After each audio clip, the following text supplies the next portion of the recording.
The reason I offered, I suppose is probably the best way to say that I would donate to Tod, is because we had been together since we were 18. Oh, I was 18, Tod was 20. And to me it was a no-brainer to give my kidney, and I knew that none of the family were going to be able to do it because it was a genetical type problem. So all the family members were out of the question. His mum had had breast cancer, so she couldn't donate either. So yeah, it was a no-brainer, really. Just, here, have it. Yeah, well, our diagnosis was sort of a long time coming. My father had kidney failure, and he also had mesothelioma. So when he passed away, it was sort of, we started to think about, getting kidney function tests done, because no one knew if it was hereditary. Up until then, my auntie had been doing a lot of family tree investigation, I suppose. She was right into that sort of stuff, and she started to go back and get death certificates of past family members, and there was a long list of people coming through with kidney issues, cause of death, nephrology. So, and this is going back, hundreds of years. But she saw this stuff coming through, so we were sort of thinking, is that, related? So I went and saw the same kidney specialist that my dad had seen, and we'd been seeing him for since about 2015, just because it was just the kidney function was decreasing over time. Then it was decided in 2020 that my kidney function had got to the point where I'd need to go on to dialysis. And at that point we started to talk about kidney transplant with that progression to dialysis. Across Australia there is about 15,000 people on dialysis, and this number is increasing. There are about 1,300 people on the wait list in Australia. Yes, we do see those numbers increasing because of the prevalence of diabetes and hypertension. There was a multitude of tests. The bit I found the hardest about tests was because you were going through the public system of the hospitals, you had to be at their beck and call. So I'm a very organised person, and I like to organise my life, or our life, write things down, all that sort of stuff. So it was very hard because I had to get time off work all the time. But we made it work, and my work was very, very good, letting me have time off to go and get tests and et cetera with that. But there was a lot of tests to do, but you just take one at a time and keep going. And every time you do a test, they'd ask you for another one. You think, oh, it's getting closer.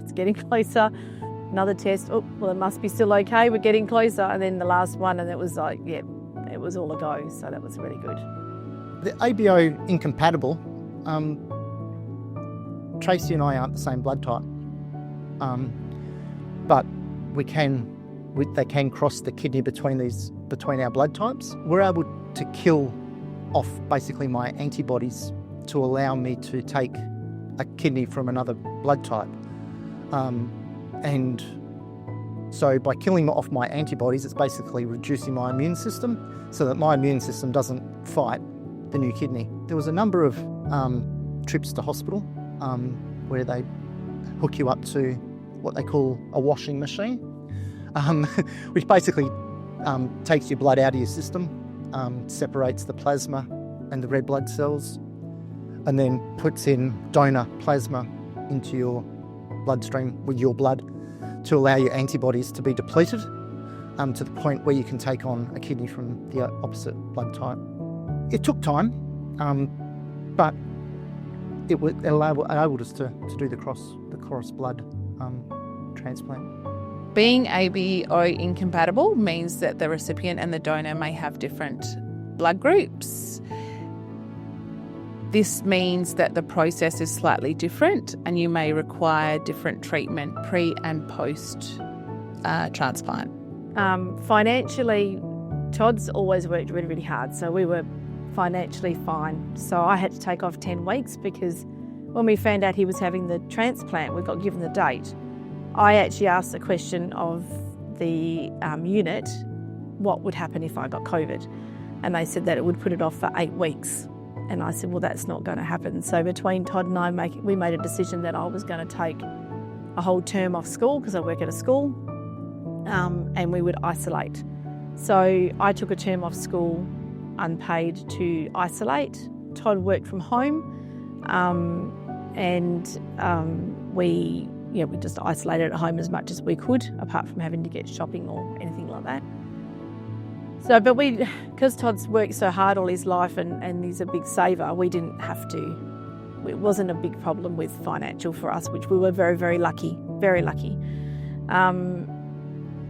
Emotionally, we've got very, very good friends and family, so they propped us up for a long time, which was very, very good. So the day of before transplant, I had to go into hospital to have another plasma exchange. Antibodies do regenerate over time, so they can be 4 one day and you go in the next day and they're back to 6, or so they do regenerate. So they're just trying to keep them as low as they can. So I was on the machine for 5 hours, and then we went up to the room because I'm staying overnight, and they prep you some more. So there's another infusion that you do for 4 hours overnight. Not sure what it was for, but it was required. So we went into. So I go into the hospital the night before. It was in a bit of a crazy time, COVID. So there was a lot of restrictions in the hospital about visitations and who can be there and who cannot be there. Tracey wasn't admitted on the same day. Tracey was admitted the second day, so the day after I went, the day of the transplant. She came in early in the morning. She was able to come up and see me. And then she went off to surgery. Basically, they didn't, it's not like the TV shows. They don't have the two bodies laying next to each other. So she goes down to surgery first, and they remove the kidney. They have a look at it and they clean it all up. But they don't prep me completely until they've retrieved the kidney. If they can't proceed with the organ removal, of course they don't want me prepped to a point where I've been under anaesthetic or anything. So Tracey went down to surgery, and then the surgeons came up to me at about 11 o'clock, I think it was, and they said, "We have the kidney, it looks awesome, we're going to take you down." So they took me down then to theatre for the transplant. So Tracey was in surgery for about 6 hours, and then I was in surgery for about 6 hours. It's hard to remember how many follow-up appointments I had because we had Tod going as well. So I think I might have had 1 or 2 in the following couple of weeks, mainly checking stitches, things like that. I'll always have an appointment with them every year for them to make sure that everything else is going well. So they watch everything. They'll watch my cholesterol, they'll watch the kidney function, general health really, even though it's a nephrologist. So if anything, it's actually quite good. I'm probably healthier now than I was before because I'm watching things a lot better than I was before. Well, life now, post-surgery, is great. It's like before I had any of these issues. I can go out and I can mow the lawn. Before transplant, it took me 3 days to mow the lawn, or my son had to mow the lawn due to fatigue. So that's gone. It's having life back again. Everything that I could do previously, I can do now. You don't have the fatigue, you don't have the muscle cramps. You can go out, it's life back to normal. So, yeah, it's unbelievable. As far as lifestyle goes, no, there's no changes really for me. I don't feel any different whatsoever. Main change is that we can go out as a couple together all the time and not have to worry about anything and him not be sick, Tod not to be sick. But as far as me, actual difference, I don't feel any different having one kidney to having two. Nothing whatsoever, which is amazing how things like that can happen. Seeing the changes in Tod makes me happy because he can be there for the kids. Yes, I'm immune compromised, but, I still need to live, so it's about being sensible, but living your life. And, after the gift, you've got to use it. You've got to take advantage of it and just, go and live your life again. If anyone's considering doing it, I would say go and do it, because a living donor is much better than a deceased donor. From what we were told by the nephrologist, it's the kidneys are better because they've not been through any trauma. So if you can do it, I would highly recommend doing it in a heartbeat. I wouldn't even think about it. If I had 3, I'd give another one away. That wouldn't be a problem. Yeah, it was life-changing to get a kidney. But I wasn't the only one going through kidney failure. It affects the whole family. So Tracey's living with kidney failure through me. The kids are restricted by me. So if we wanted to go out and have to do a bag, you've got to basically arrange your life around the dialysis. So by her giving me that gift, it's made everyone's life better, because the whole family is affected in a way. It's fixed everything, resolved everything. There's a stress on the kids. I had one daughter who was doing her final exams at uni on our transplant date. She had to go in for an assessment on our date. She had to get that moved. That's fine to get it moved, but she's still got the emotional turmoil and everything that's going on.